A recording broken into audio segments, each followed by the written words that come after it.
महाज्योती संस्थेला भरीव निधीची तरतूद करावी अशी मागणी आमदार डॉक्टर परिणय फुके यांनी विधान परिषदेमध्ये केलेली आहे।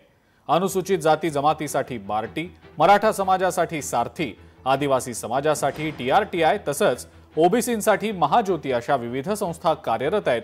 या संस्थांना सरकारतर्फे निधी मंजूर करण्यात आलेला आहे। मात्र यातील ओबीसी बांधवांच्या लोकसंख्येच्या तुलनेमध्ये अतिरिक्त निधी गरजेचा आहे असा प्रश्न उपस्थित करून यासाठी सरकारने निर्णय घेऊन महाज्योतीसाठी भरीव निधीची तरतूद करावी अशी मागणी परिणय फुके यांनी केलेली आहे। अनुसूचित जमातीसाठी बार्टी या संस्थेची निर्मिती केली आहे। मराठा समाजासाठी सारथी, आदिवासी समाजासाठी टीआरटीआय आणि आर्थिक दुर्बल घटकासाठी अमृत आणि या सगळ्याचं एक समान धोरण निश्चितीसाठी त्यांचे फिक्चर्स आणि समान धोरण असलं पाहिजे। याच्यासाठी 30 ऑक्टोबर 2023ला सामाजिक न्याय विभागातर्फे एक समिती स्थापन केली। या समितीचा अहवाल प्राप्त आहे का आणि त्यांच्या काय सूचना आहे हा माझा पहिला प्रश्न आहे।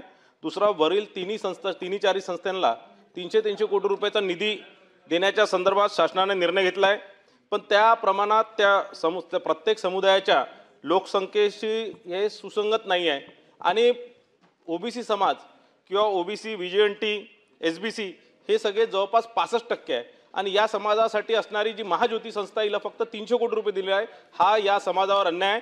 या समाजाकरता म्हणजे महाज्योतीला आपण 1000 कोटी रुपये देणार काय हा माझा प्रश्न आहे। लोकशाही मराठी ऐका, पहा, जागरूक रहा।